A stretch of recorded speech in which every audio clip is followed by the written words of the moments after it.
या देवी सर्वभूतेषु मा कूष्माण्डरूपेण संस्थिता नमस्तस्यै नमस्तस्यै नमस्तस्यै नमो नमः। आज माँ के चौथे स्वरूप माँ कूष्मांडा की पूजा अर्चना की जाती है। दोस्तों, आज के वीडियो में आप सुनेंगे माँ दुर्गा सप्तशती का 5वां, 6वां, 7वां और 8वां अध्याय। नवरात्रि के चौथे दिन इन 4 अध्याय के पाठ किए जाते हैं और अंत में आरती और क्षमा प्रार्थना करेंगे। तो आइए सबसे पहले 5वें अध्याय को सुनते हैं। बोलिए माँ भगवती की, बोलिए माँ कूष्मांडा की जय। देवताओं द्वारा देवकी की स्तुति। चंड मुंड के मुख से अंबिका के रूप की प्रशंसा सुनकर शुंभ का उनके पास दूत भेजना और दूत का निराश लौटना। ओम इस उत्तर चरित्र के रुद्र ऋषि हैं, महासरस्वती देवता है, अनुष्टुप छंद है, भीमा शक्ति है, भ्रामरी बीज है, सूर्य तत्व है और सामवेद स्वरूप है। महासरस्वती की प्रसन्नता के लिए उत्तर चरित्र के पाठ में इसका विनियोग किया जाता है, जो अपने कर कमलों में घंटा, शूल, हल, शंख, मुसल, चक्र, धनुष और बाण धारण करती है।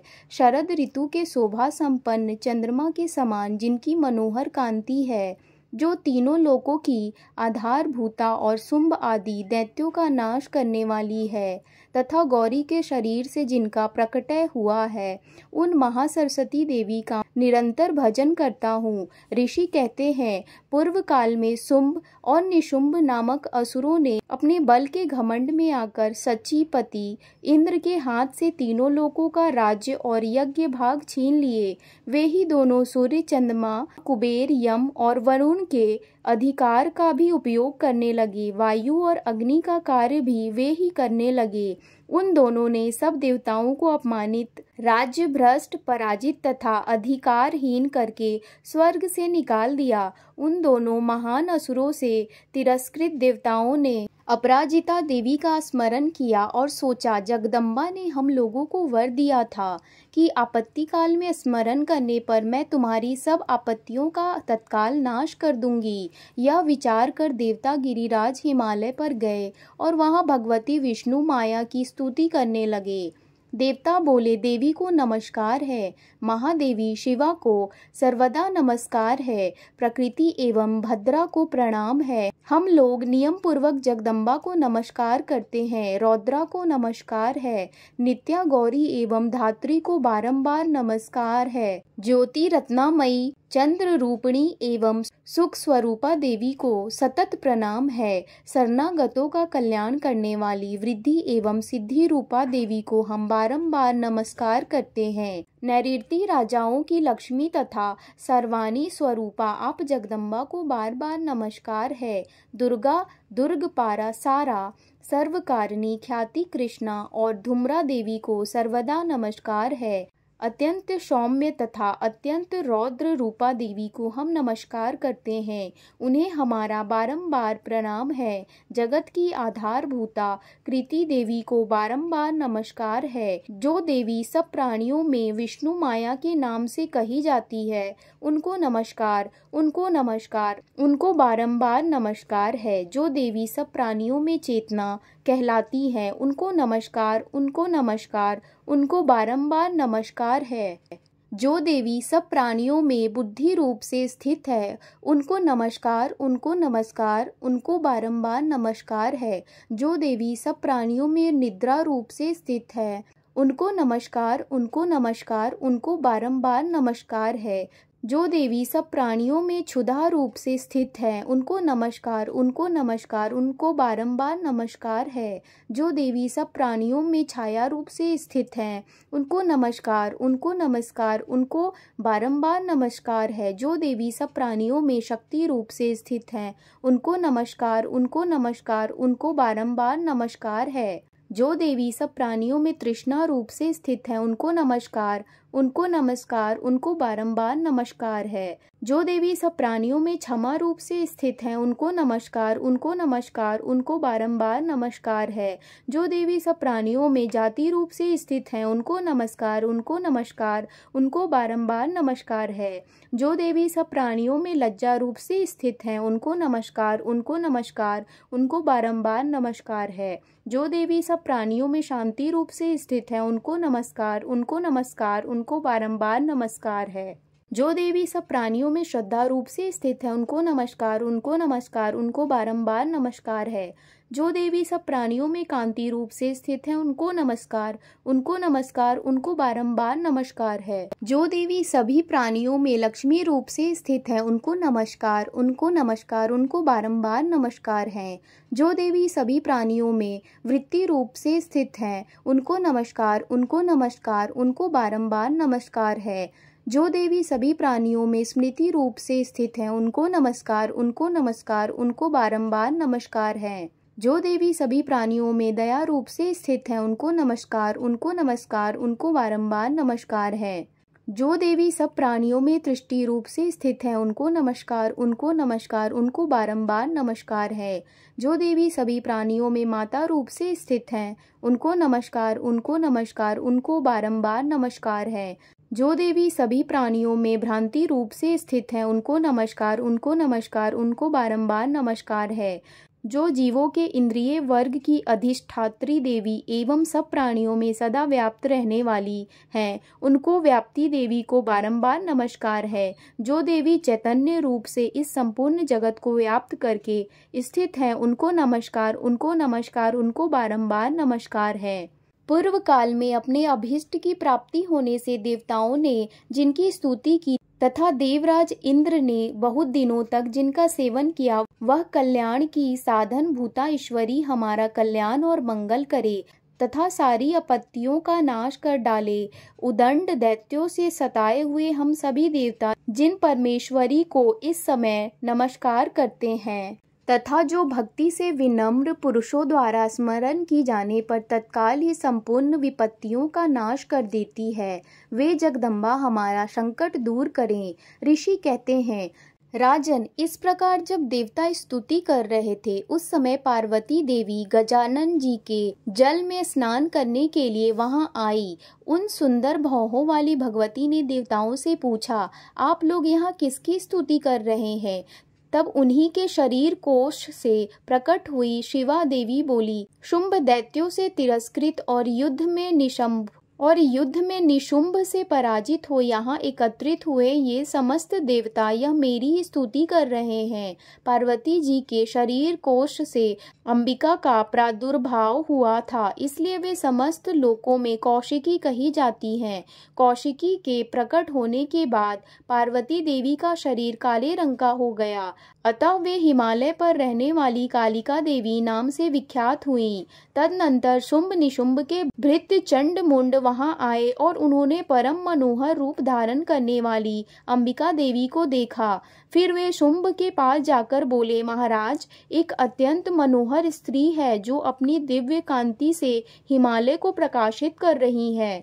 वैसा उत्तम रूप कहीं किसी ने भी नहीं देखा होगा। असुरेश्वर, पता लगाइए वह देवी कौन है और उसे ले लीजिए। स्त्रियों में तो वह रत्न है, उसका प्रत्येक अंग बहुत ही सुंदर है तथा वह अपने श्री अंगों की प्रभा से संपूर्ण दिशाओं में प्रकाश फैला रही है। दैत्यराज, अभी वह हिमालय पर ही मौजूद है, आप उसे देख सकते हैं। प्रभु, तीनों लोकों में मणि, हाथी और घोड़े आदि जितने भी रत्न हैं वे सब इस समय आपके घर में शोभा पाते हैं। हाथियों में रत्नभूत ऐरावत, यह परिजात का वृक्ष और यह उच्च श्रवा घोड़ा, यह सब आपने इंद्र से ले लिया है। हंसों से जूता हुआ यह विमान भी आपके आंगन में शोभा पाता है। यह रत्नभूत अद्भुत विमान जो पहले ब्रह्मा जी के पास था अब आपके यहाँ लाया गया है। यह महापद्म नामक निधि आप कुबेर से छीन लाए। समुद्र ने भी आपको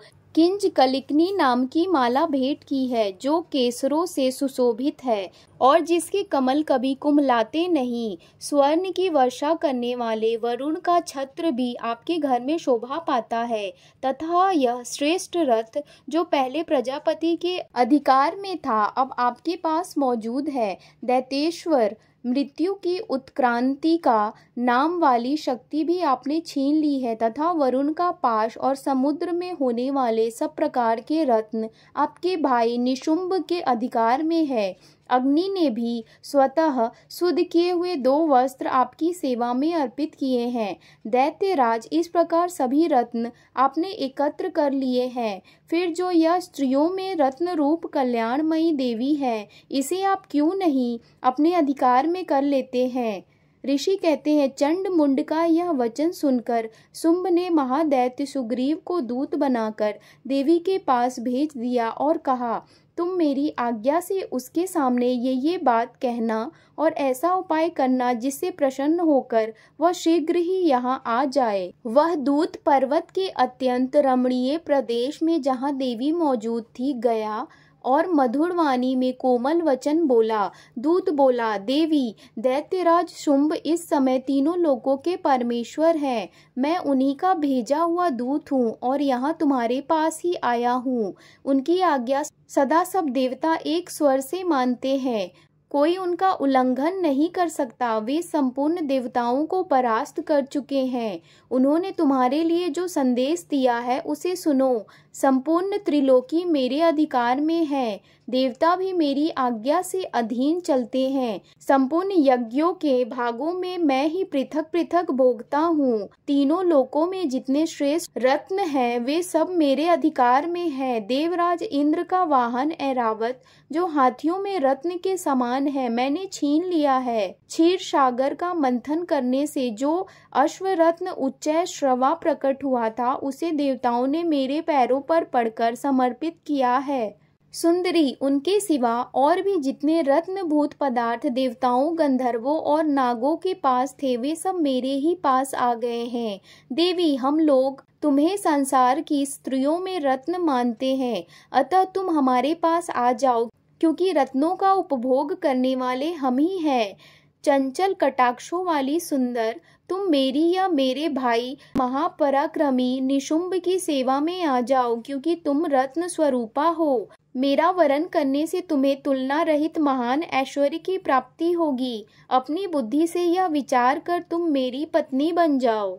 ऋषि कहते हैं, दूत के यूं कहने पर कल्याणमयी भगवती दुर्गा देवी, जो इस जगत को धारण करती है, मन ही मन गंभीर भाव से मुस्काई और इस प्रकार बोली। देवी ने कहा, दूत, तुमने सत्य कहा है, इसमें तनिक भी मिथ्या नहीं है। शुंभ तीनों लोकों का स्वामी है और निशुंभ भी उसके समान पराक्रमी है, किंतु इस विषय में मैंने जो प्रतिज्ञा कर ली है उसे मिथ्या कैसे करूं? मैंने अपनी अल्प बुद्धि के कारण पहले से जो प्रतिज्ञा कर रखी है उसे सुनो। जो मुझे संग्राम में जीत लेगा, जो मेरे अभिमान को चूर्ण कर देगा तथा संसार में जो मेरे समान बलवान होगा, वही मेरा स्वामी होगा। इसलिए शुंभ अथवा महादैत्य निशुंभ स्वयं ही यहाँ पधारे और मुझे जीतकर शीघ्र ही मेरा पानी ग्रहण कर ले। इसमें विलंब की क्या आवश्यकता है? दूत बोला, देवी, तुम घमंड में भरी हो, मेरे सामने ऐसी बात ना करो। तीनों लोकों में कौन ऐसा पुरुष है जो शुंभ निशुंभ के सामने खड़ा हो सके? देवी, अन्य दैत्यों के सामने भी सारे देवता युद्ध में नहीं ठहर सकते, फिर तुम अकेली स्त्री होकर कैसे ठहर सकती हो? जिन शुंभ आदि दैत्यों के सामने इंद्र आदि सब देवता भी युद्ध में खड़े नहीं हुए, उनके सामने तुम स्त्री होकर कैसे जाओगी? इसलिए तुम मेरे ही कहने से शुंभ निशुंभ के पास चली चलो। ऐसा करने से तुम्हारे गौरव की रक्षा होगी, अन्यथा जब वे केश पकड़कर घसीटेंगे तब तुम्हें अपनी प्रतिष्ठा खोकर जाना पड़ेगा। देवी ने कहा, तुम्हारा कहना ठीक है। शुंभ बलवान और निशुंभ भी बड़े पराक्रमी हैं, किंतु क्या करूं, मैंने पहले बिना सोचे समझे प्रतिज्ञा कर ली है। अतः अब तुम जाओ, मैंने तुमसे जो कुछ कहा है वह सब दैत्यराज से आदर पूर्वक कहना, फिर उन्हें जो उचित लगे वह करे। इस प्रकार श्री मार्कंडे पुराण में सावर्णिक मनवंतर की कथा के अंतर्गत देवी महात्म्य में देवी दूत संवाद नामक 5वां अध्याय पूरा हुआ। 6ठा अध्याय धूम्रलोचन वध। मैं सर्वगेश्वर भैरव के अंग में निवास करने वाली परमोत्कृष्ट पद्मावती देवी की चिंतन करता हूँ। वे नागराज के आसन पर बैठी है। नागों के फनों में सुशोभित होने वाले मणियों की विशाल माला से उनकी देहलता उद्भासित हो रही है। सूर्य के समान उनका तेज है। 3 नेत्र उनकी शोभा बढ़ा रहे हैं।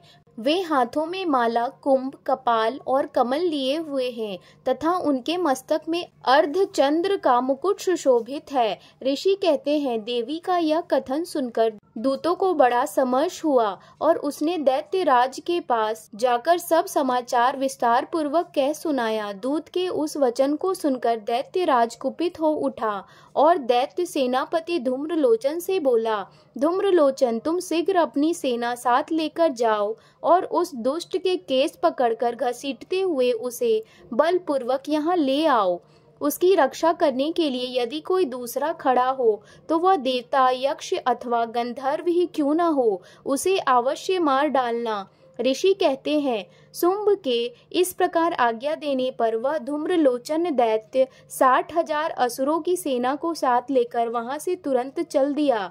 वहां पहुंचकर उसने हिमालय पर रहने वाली देवी को देखा और ललकार कर कहा, अरे तू शुंभ निशुंभ के पास चल। यदि इस समय प्रसन्नता पूर्वक मेरे स्वामी के समीप नहीं चलेगी तो मैं बलपूर्वक झोंटा पकड़कर घसीटते हुए तुझे ले चलूंगा।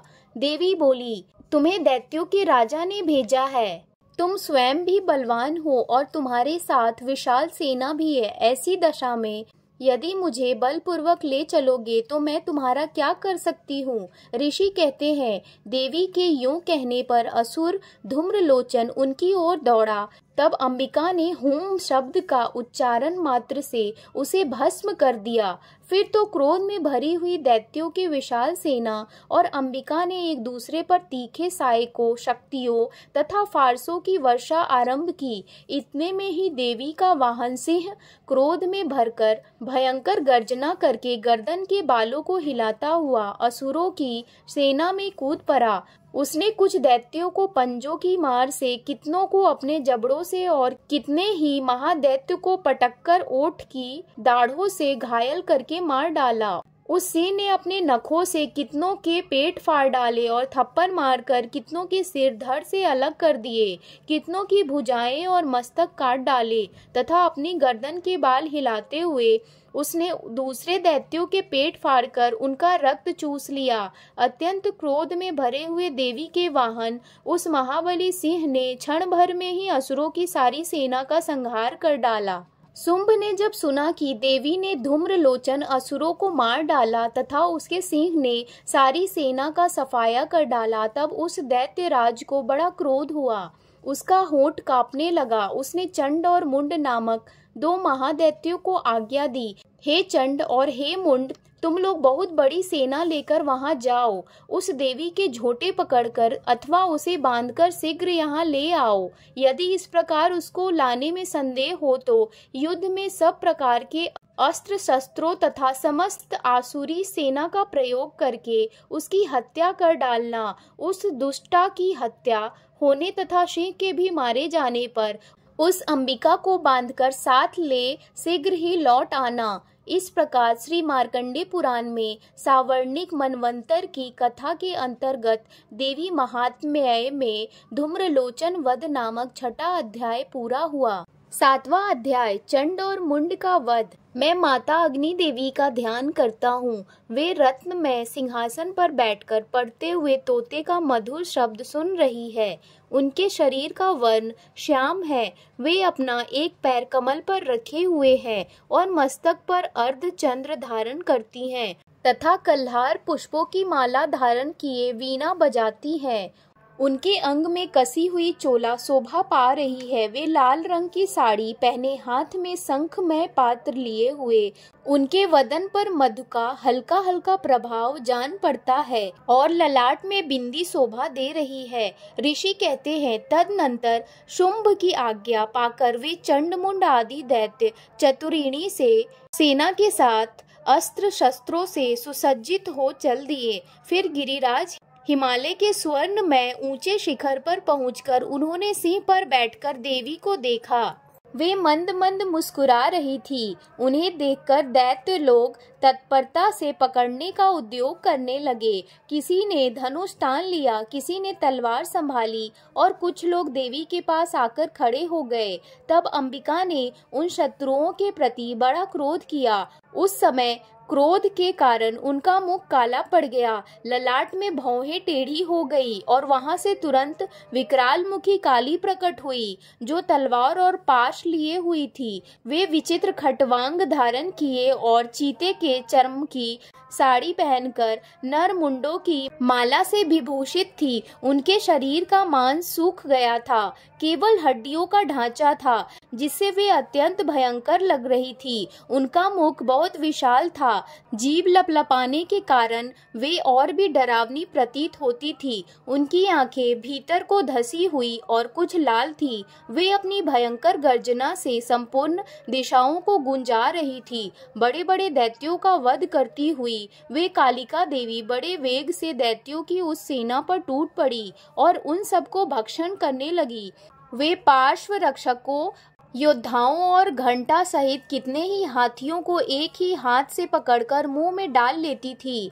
इसी प्रकार घोड़े, रथ और सारथी के साथ रथी सैनिकों को मुंह में डालकर वे उन्हें बड़े भयानक रूप से चबा डालती थी। किसी के बाल पकड़ लेती, किसी का गाल दबा देती, किसी के पैरों से कुचल डालती और किसी को छाती के धक्के से गिराकर मार डालती। वे असुरों के छोड़े हुए बड़े बड़े अस्त्र शस्त्र मुंह से पकड़ लेती और रोष में भरकर उनको दांतों से पीस डालती। काली ने बलवान एवं दुरात्मा दैत्यों की वह सारी सेना रौंद डाली, खा डाली और कितनों को मार भगाया। कोई तलवार के घाट से उतारे गए, कोई खटवांग से पीटे गए और कितने ही असुर दांतों के अग्रभाग से कुचले जाकर मृत्यु को प्राप्त हुए। इस प्रकार देवी ने असुरों की उस सारी सेनाओं को क्षण भर में मार गिराया। यह देख चंड उन अत्यंत भयानक काली देवी की ओर दौड़ा तथा महादैत्य मुंड ने भी अत्यंत भयंकर बाणों की वर्षा से तथा हजारों बार चलाए हुए चक्रों से उन भयानक नेत्रों वाली देवी को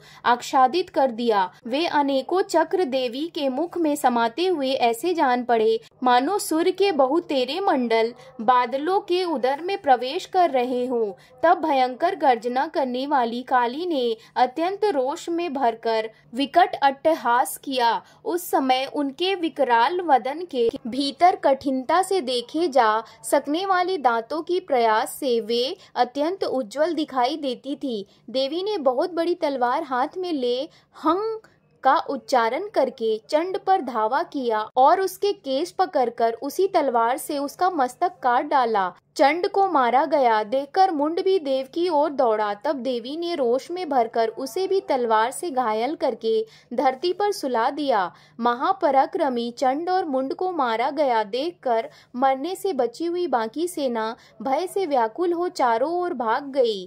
तदनंतर काली ने चंड और मुंड का मस्तक हाथ में ले चंडिका के पास जाकर प्रचंड अट्टहास करते हुए कहा, देवी, मैंने चंड और मुंड नामक इन दो महापशुओं को तुम्हें भेंट किया है। अब युद्ध यज्ञ में तुम शुंभ और निशुंभ का स्वयं ही वध करना। ऋषि कहते हैं, वहां लाए हुए उन चंड मुंड नामक महादैत्यों को देखकर कल्याणमयी चंडी ने काली से मधुर वाणी में कहा, देवी, तुम चंड और मुंड को लेकर मेरे पास आई हो, इसलिए संसार में चामुंडाए के नाम से तुम्हारी ख्याति होगी। इस प्रकार श्री मार्कंडेय पुराण में सावर्णिक मनवंतर की कथा के अंतर्गत देवी महात्म्य में चंडमुंड वध नामक 7वां अध्याय पूरा हुआ। 8वां अध्याय, मैं अणिमा आदि सिद्धिमयी किरणों से आवृत भवानी का ध्यान करता हूँ। उनके शरीर का रंग लाल है, नेत्रों में करुणा लहरा रही है तथा हाथों में पाश, अंकुश, बाण और धनुष शोभा पाते हैं। ऋषि कहते हैं, चंड और मुंड नामक दैत्यों के मारे जाने तथा बहुत सी सेना का संहार हो जाने पर दैत्यों के राजा प्रतापी शुंभ के मन में बड़ा क्रोध हुआ और उसने दैत्यों की संपूर्ण सेना को युद्ध के लिए कूच करने की आज्ञा दी। वह बोला, आज उदा युद्ध नाम के 86 दैत्य सेनापति अपने सेनाओं के साथ युद्ध के लिए प्रस्थान करेंगे। कंबू नाम वाले दैत्यों के 84 सेना नायक अपनी वाहिनी से घिरे हुए यात्रा करे। 50 कोटि वीरकुल के और 100 धौम्र कुल के असुर सेनापति मेरी आज्ञा से सेना सहित कूच करे।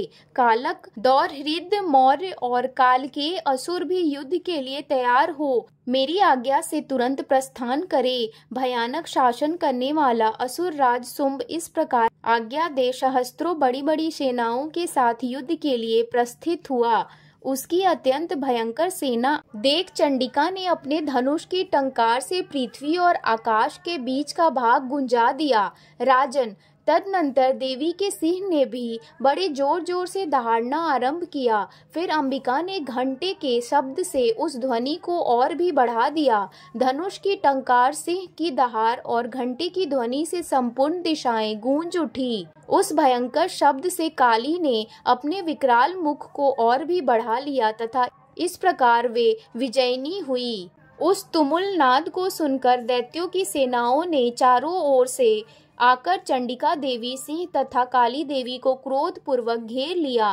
राजन, इसी बीच में असुरों के विनाश तथा देवताओं के अभ्युदय के लिए ब्राह्मण, शिव, कार्तिकेय, विष्णु तथा इंद्र आदि देवों की शक्तियां जो अत्यंत पराक्रम और बल से संपन्न थी, उनके शरीर से निकलकर उन्हीं के रूप में चंडिका देवी के पास गई। जिस देवता का जैसा रूप, जैसी वेशभूषा और जैसा वाहन है, ठीक वैसे ही साधनों से संपन्न हो, उसकी शक्ति असुरों से युद्ध करने के लिए आई। सबसे पहले हंस युक्त विमान पर बैठी हुई अक्ष सूत्र और कमंडलू से सुशोभित ब्रह्मा जी की शक्ति उपस्थित हुई, जिसे ब्राह्मणी कहते हैं। महादेव जी की शक्ति वृषभ पर आरूढ़ हो, हाथों में श्रेष्ठ त्रिशूल धारण किए, महानाग का कंकण पहने, मस्तक में चंद्र रेखा से विभूषित हो वहां आ पहुंची। कार्तिकेय जी की शक्ति रूपा जगदम्बिका उन्हीं का रूप धारण किए श्रेष्ठ मयूर पर आरूढ़ हो, हाथ में शक्ति लिए दैत्यों से युद्ध करने के लिए आई।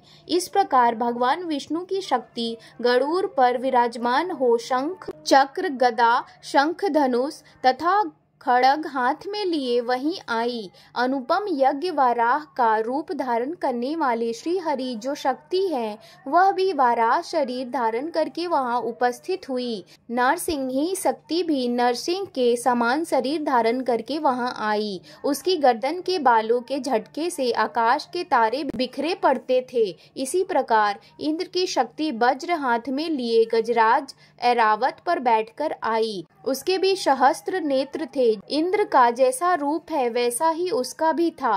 तदनंतर उन देव शक्तियों से घिरे हुए महादेव जी ने चंडिका से कहा, मेरी प्रसन्नता के लिए तुम शीघ्र ही इन असुरों का संहार करो। तब देवी के शरीर से अत्यंत भयानक और परम उग्र चंडिका शक्ति प्रकट हुई, जो सैकड़ों गिदड़ियों की भांति आवाज करने वाली थी। उस अपराजिता देवी ने धूमिल जटा वाले महादेव जी से कहा, भगवान, आप शुंभ निशुंभ के पास दूत बनकर जाइए और उन अत्यंत गर्वीले दानव शुंभ एवं निशुंभ दोनों से कहिए, साथ ही उनके अतिरिक्त भी जो दानव युद्ध के लिए वहां उपस्थित हो, उनको भी यह संदेश दीजिए, दैत्यों, यदि तुम जीवित रहना चाहते हो तो पाताल को लौट जाओ। इंद्र को त्रिलोकी का राज्य मिल जाए और देवता यज्ञ भाग का उपभोग करे। यदि बल के घमंड में आकर तुम युद्ध की अभिलाषा रखते हो तो आओ, मेरी शिवाएं तुम्हारे कच्चे मांस से तृप्त हो। चूंकि उस देवी ने भगवान शिव को दूत के कार्य में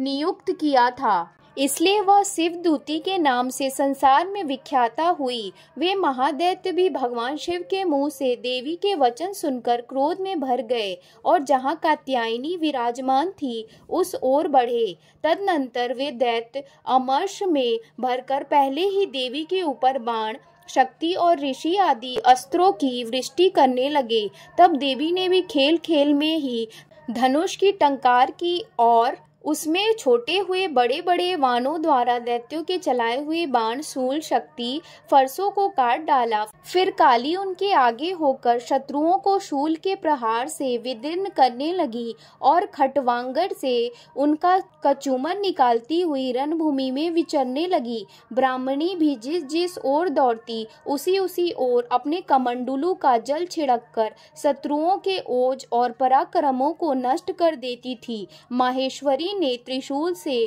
तथा वैष्णवी ने चक्र से और अत्यंत क्रोध में भरी हुई कुमार कार्तिकेय की शक्ति से दैत्यों का संहार आरंभ किया। इंद्र शक्ति के वज्र प्रहार से विदीर्ण हो सैकड़ों दैत्य दानव रक्त की धारा बहाते हुए पृथ्वी पर सो गए। वाराही शक्ति ने कितनों का अपनी थुथुन की मार से नष्ट किया।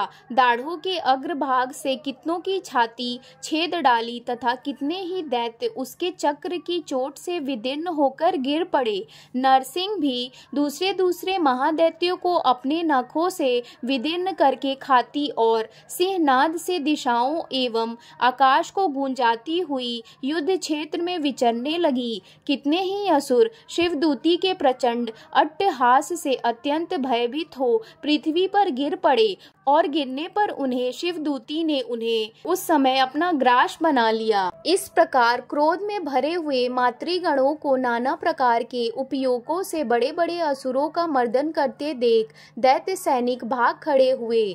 मातृगणों से पीड़ित दैत्यों को युद्ध से भागते देख रक्त बीज नामक महादैत्य क्रोध में भरकर युद्ध करने के लिए आया। उसके शरीर से जब रक्त की बूंद पृथ्वी पर गिरती तब उसी के समान शक्तिशाली एक दूसरा महादैत्य पृथ्वी पर पैदा हो जाता।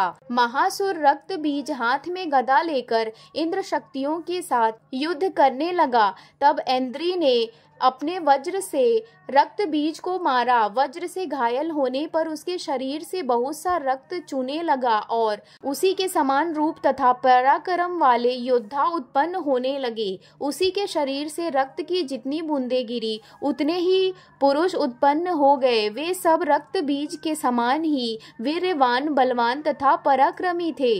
वे रक्त से उत्पन्न होने वाले पुरुष अत्यंत भयंकर अस्त्र शास्त्रों का प्रहार करते हुए वहां मातृगणों के साथ घोर युद्ध करने लगे। पुनः वज्र के प्रहार से जब उसका मस्तक घायल हुआ तब रक्त बहने लगा और उससे हजारों पुरुष उत्पन्न हो गए। वैष्णवी ने युद्ध में रक्त बीज पर चक्र का प्रहार किया तथा इंद्री ने उस दैत्य सेनापति को गदा से चोट पहुंचाई। वैष्णवी के चक्र से घायल होने पर उसके शरीर से जो रक्त बहा और उससे जो उसी के बराबर आकार वाले सहस्त्रों महादैत्य प्रकट हुए उनके द्वारा संपूर्ण जगत व्याप्त हो गया। कौमारी ने शक्ति से, वाराही ने खड़ग से और महेश्वरी ने त्रिशूल से महादैत्य रक्त बीज को घायल किया। क्रोध में भरे हुए उस महादैत्य रक्त बीज ने भी गदा सभी मातृ शक्तियों पर पृथक पृथक प्रहार किया। शक्ति और शूल आदि अनेक बार घायल होने पर जो उसके शरीर से रक्त की धारा पृथ्वी पर गिरी उससे भी निश्चय ही सैकड़ों असुर उत्पन्न हुए। इस प्रकार उस महादैत्य के रक्त से प्रकट हुए असुरों द्वारा संपूर्ण जगत व्याप्त हो गया। इससे उन देवताओं को बड़ा भय हुआ।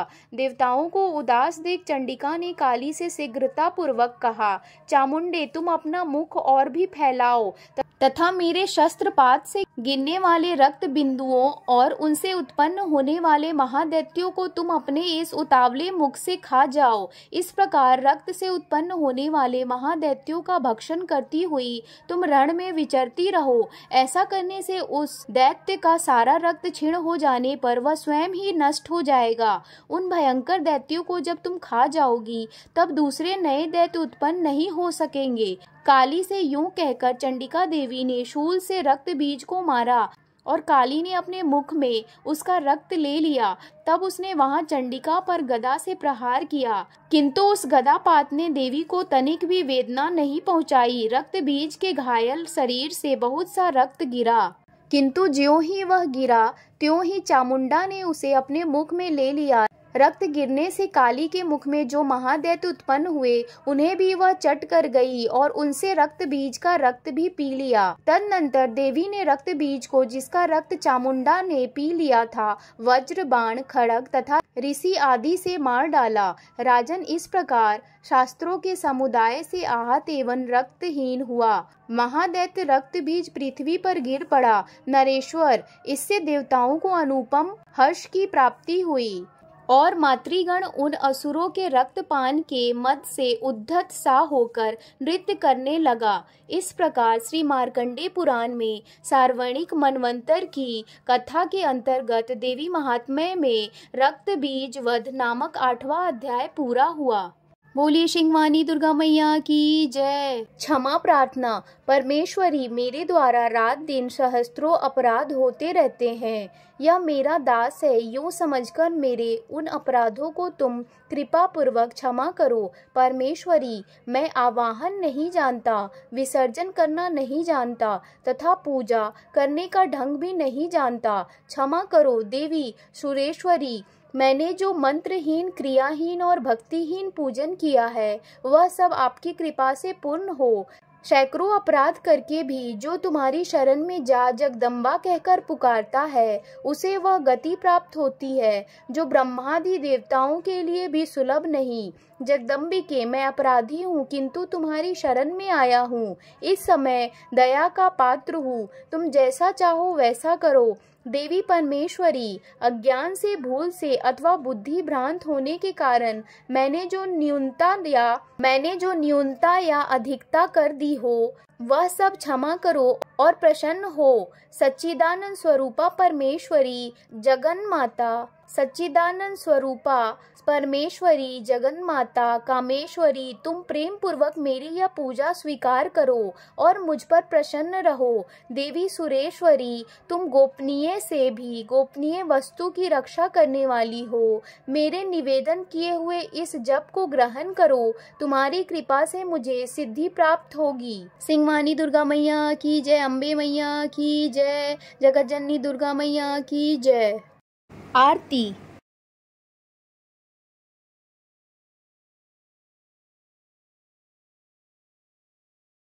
दोस्तों, अगर आपको मेरी यह कथा और जानकारियाँ अच्छी लगी हो तो कृपया मेरे चैनल लाइफ एंड फैक्ट को लाइक, शेयर एंड सब्सक्राइब जरूर करें और कमेंट में जय माता दी अवश्य लिखें। धन्यवाद।